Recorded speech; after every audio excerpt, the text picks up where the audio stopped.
Welcome back to the channel, guys. I am your host, Zach, and today we are looking at our 7 keys of priority survival kit that we have now packed out into our 511 Rush 24 backpack.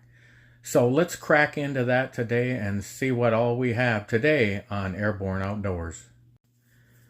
So here we are, we're just cracking into that front admin pouch. We got it pretty loaded out. If you remember from our 7 priorities of survival kit, you'll see a lot of the same things with a few upgrades, but we have a little surprise we're going to pull at the end as far as what we're going to do with this kit as we move forward. So we got our schmog up front there and our grabber space blanket. We know how to make our nice lean-to with that. We still got our cordage on there to help stake it down. We got 6 stakes included. Just make that a whole lot easier, especially in this winter environment where you're just cold and you want to get that shelter up as quickly as possible. And then to fill out the rest of the front here, we just have that big old piece of Gorilla Tape. The more I look at this thing in my kits, the more I realize this is just awesome. This is so valuable. This amount of tape in such a small space, really worth it. And if you're going to have this big of a bag, and if you've been watching the channel, you know we had our bug out bag in this bag, and we had bug out kit in this bag, and it just got too big, and so we didn't really have a backpack for our 7 priorities of survival. So I'm wanting to do something with this bag, and so we're adding these things in there. These are all things we've reviewed before. If you haven't taken a look at this, this is based off of the Doug Ritter kit from years ago, the Survive Outdoors Longer Doug Ritter kit. But you know, we added to it. It's got you got your signal mirror and your whistle and your fishing kit, sewing kit, fire starters, duct tape, cordage, our little Olight flashlight. We got our Swiss Army knife SD in there. You got your tin foil. So it's fairly complete. We got the little snare wire in there. So decent little kit. We can definitely include that in probably a few of the categories. So let's dig into some of these other pockets. So just busting into one of these top pockets here, just easy access, quick grab that rat's tourniquet. Again, do your research, do your homework. I'm not a professional, but it doesn't take much to watch a video on how to use that effectively. And then you have your zipper here. Here's something I added in, is just I won't dump it out because it's just full of fishing hooks, sinkers, and swivels. And we have a few of them in that kit, but this just adds a ton of them. And so especially where I'm at near the river, that could be a big benefit, especially in a longer term situation. Here's our silver compass. Like I said, it's that standard but still high quality compass. So that finishes off that pocket. Let's get around to that other side. All right, busting into this pocket, I'm going to pull this pouch out that we'll look at in a minute. And this other zipper pouch here, we just have our quick grab, just little cordage options. You got a couple 2-3 foot hanks, a 2-foot hank. It's just some easy grab short pieces of cordage that can really come in handy when you just want to grab a little piece without grabbing your whole roll and having to cut it down. So let's look at this pouch quick. So in here, guys, we just reorganized our fire kit. And so now it's just a lot more self-contained, and it's not just in some other pouch with everything else. Kind of like organizing this stuff a little better like this. So something we did throw in there is a pack of that utility flame. You can just squeeze that gel out onto a stick and really increase the burn time on that. And then on our Bic lighter, I just wrapped it good with a bunch of jute twine.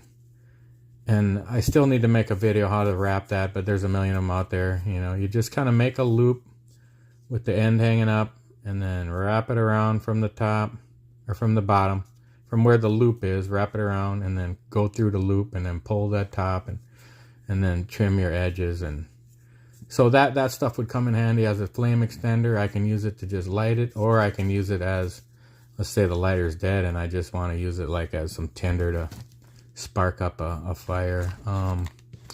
Threw a bellow in there. Again, a great little tool to just get down to that base of that fire and just blow it strong. Been pretty windy around here lately, so I haven't needed anything like that, but still have my live fire in there. Awesome.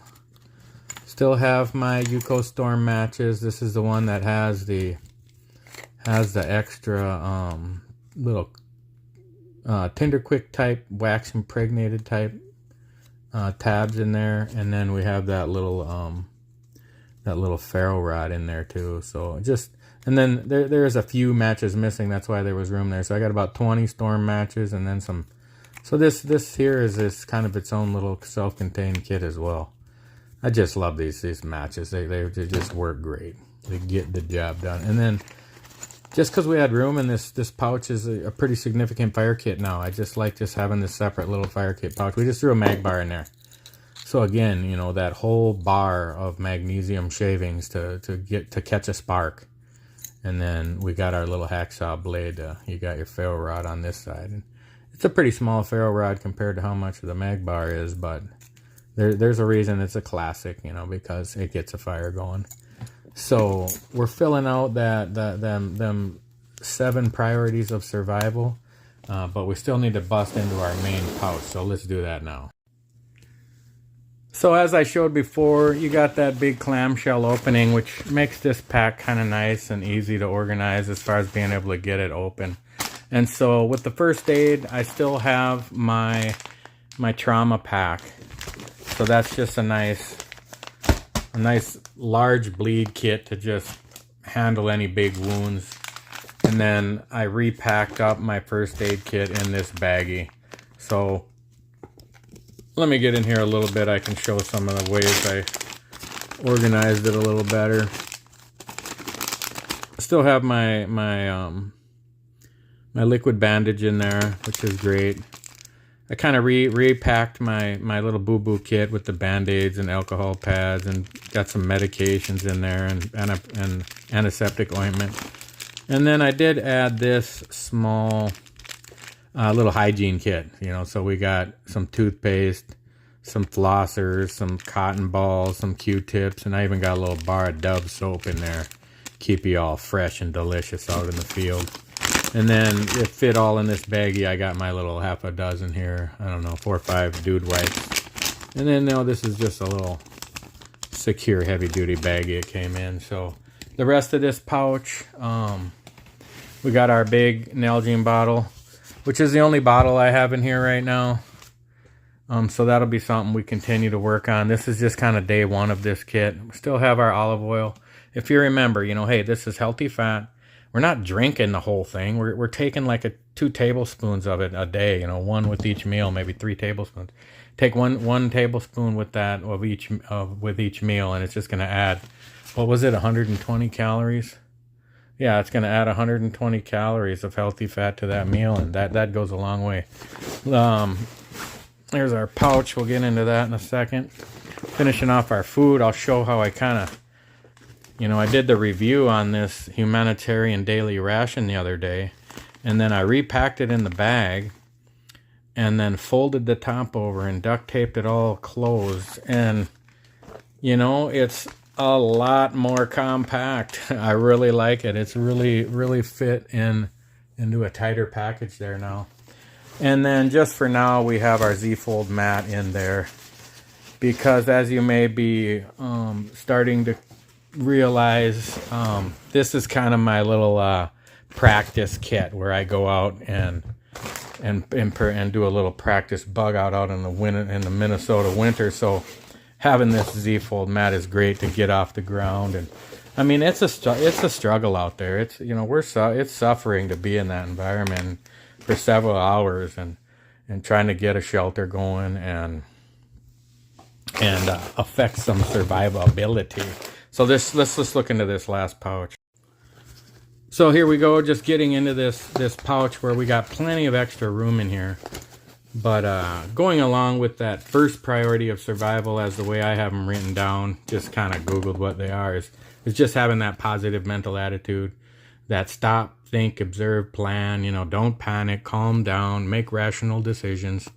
You know, don't don't start doing something before you really know what you're doing. And like I've said, these books just help you, oh yeah, you know, kind of give you that where you're kind of just not thinking straight at the moment, and then you just flip through the book and you realize, I need to make that shelter, I need to make that fish trap, whatever it is. This really gets into that first priority of survival, and just, if nothing else, it reminds you of it, to calm down and do the right thing. And so, finishing out our toolkit, we still have our Ontario knives, Rat 3. Like I said, I haven't really beat this knife up in the field or anything yet, but I'm looking forward to doing so. And we'll get that out there. Kind of waiting for a warmer day. It has just been snowy and cold. And but we'll still get out there. We still got our 550 cord. I did use some of it last time, and that's why I had them extra chunks cut off too. And so that's all we got in the big pouch, in the main pouch there for now. As we zoom out and kind of look over the whole kit, it's got me, you know, now that I know the limitations of this bag, and I just have this in here for now because it fit. It's probably going to end up strapped to the bottom just because it's way too bulky to be taking up all your inside room. But it makes me want to talk about just that 7 priorities of survival. And you got your 10 C's of survivability, and you know what to do with that. But just coming down the list here, you know, we have our positive mental attitude, you know, our first aid kit, our, you know, so we got some first aid in there. We got that pretty well covered, but that's something, you know, we can trick out. We got our shelter. We got our fire kit. We got our signal. But, you know, I want to make another video on this kit as we're going to trick it out a little better. And I kind of want to take a different approach to how I continue to build upon these kits. But the last couple categories is water and food, and of course they're not all in order, but food is probably in the right order on the bottom, but water should probably be closer to the top, but they're not necessarily listed in order. But some other notes I have here as far as like how we can continue to build out a kit in a positive way, and you know, start with a good foundation, try not to miss anything. I mean, using these organizational pouches for your kits, I think, is a great idea. Helps you kind of know what you have in what category, instead of just like having everything packed in here, and you kind of lose track of your inventory of what's where and how much of this do I have. And it made me realize, like, I started out in this whole preparedness, bug out bag survival kit kind of interest. You know, it's not, to me, it's just that insurance plan and the remote possibility that some of these products and skills come in handy someday. But like it made me think of like, what's the best way, having watched all the videos out there, because they're all so fun to watch, what's the best way to build out a kit? And you know, because it started out, I was just watching those little tin kit videos, and I bought like that little survival kit in a can. I think it was the very first thing I'd ever bought when I found interest in this category. I had gotten interest in like firearms and items like that by serving in the military, but after that, this kind of kicked in after a while too. And then, so, you know, if you look at some of the most stocked out, well thought out mini tin kits, just like that Altoids tin kit, maybe you don't even need to go that small, but that kind of range, like something around 1 pound, what all can be within 1 pound or half a pound. And then, you know, it can be a lot of things and a lot of really useful things.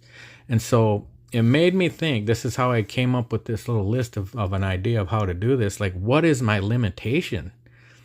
And of course, it's the weight. It's that size and weight and volume. You know, how big can we really go? And so we're constricted by that fitness level of how much can I really carry and still be functional. I mean, I go back 30 years when I was in the military. Yeah, I could pack so much weight and go for days, and it was ridiculous. But that's not where we're at now. So where are we? You know, we're going to find an amount, and it's going to be different for everybody. You know, they say like 10% of your body weight is a good starting point, as far as like, that might even be like on the lighter end, because that would be a 250 pound guy carrying only 25 pounds, which should be very doable. So that's the lighter end. So maybe add 5 pounds, add 10 pounds. So, you know, being at 240 pounds, I'm sure I can lug around 30 pounds, 35 pounds without, well, I know I can because I've been up hiking before the stroke, but I'm recovering quite well, and we'll see where it's at. But that's the nature of this list. You know, that full kit is your limitation. And so what all can fit in that full kit? And when you start there, you lose a little bit of the idea of what can actually fit in a 1 pound kit. And then it makes me think about those 5 pound kits, which I want to do one of those, because you look at those 5 pound kits and they don't start off with what can fit in a tin kit. They start off with, you know, a knife and cordage and a tarp and a slim bag to not weigh a lot. And they get up to their 5 pounds and they don't have all them items that can fit in just 8 ounces. All them useful tools to just fit in that one small kit. And then so that's kind of where it starts, is just what can I fit in this tin kit that can fit in my pocket? And then what can I fit in this 5 pound kit? And you don't have to be so redundant. You can kind of roll it over. I don't need to have a little knife in here and a little knife in here and a little knife in my bag, a big knife in my bag. But you get the point. So, you know, you maybe it's a little sewing kit and a little repair kit and things that you're not going to need so much, that don't need to be in that 5 pound kit, that don't need to be in that bug out bag. And people don't normally even have them. You see them 5 pound kit videos. They don't have repair kits. They don't have sewing kits. You know, they're going off to 10Cs and that's about it. They don't have first aid sometimes even. So what all can I fit in those kits? And then, you know, what about what's in my pockets? You know, I pack these kits out, and then before I make a video, I'll pull all the stuff out of my pockets just to sit down and be comfortable. And I'm like, well, dang, I had a Swiss Army knife and a flashlight and a piece of paracord and a pepper spray and a notebook and a little spool of heavy duty thread, you know, Kevlar thread. And so, you know, that all adds to it too. And then the final episode then is the full kit, the full system. And so with this kit, this is what my goal is with this. And we're going to build it more around that it's just one person bugging out, bushcrafting, getting out in the field and using it. And so we're going to eliminate the fact that I'm married with one child at home and 5 other children not at home.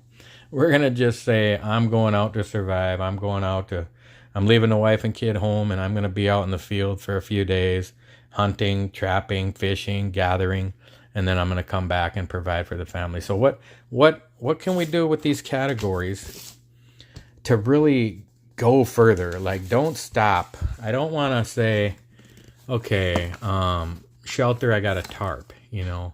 I want to be more complete and think about all the options and all the potential, all the possibilities. What are the limitations? What can we make that much, much better? What ideas are out there? And same with the fire kit, same with the signal kit, same with the food kit, especially. Like, you know, all I have is that humanitarian relief and some olive oil. I don't have much. Well, see, I added the fishing. You know, that's food. But I have, you know, what about trapping? What about hunting? What about gathering? You know, what about identifying plants and berries in my area? I have berries near here that we can eat. I have various vegetables, tree bark, of course, all the animals. So that's where this kit's starting out, guys. I hope you're enjoying the video and enjoying the series. Hope you'll give me that thumbs up, like, share, subscribe. I think I just passed up about 285 subscribers today. So we're still small and we're still just starting out, but we're having tons of fun in these kits and getting out there and playing with them and seeing what we can do with them. So if you do like the video, guys, please like, share, subscribe, hit that notification bell, and comment on the video. Just say anything. Give me your advice. Give me your criticism. Just give me a thumbs up, and I'll just give you the thumbs up back. It just helps that algorithm, help push those videos out. So thank you again, guys, so much for watching, and I will see you in the next video here on Airborne Outdoors.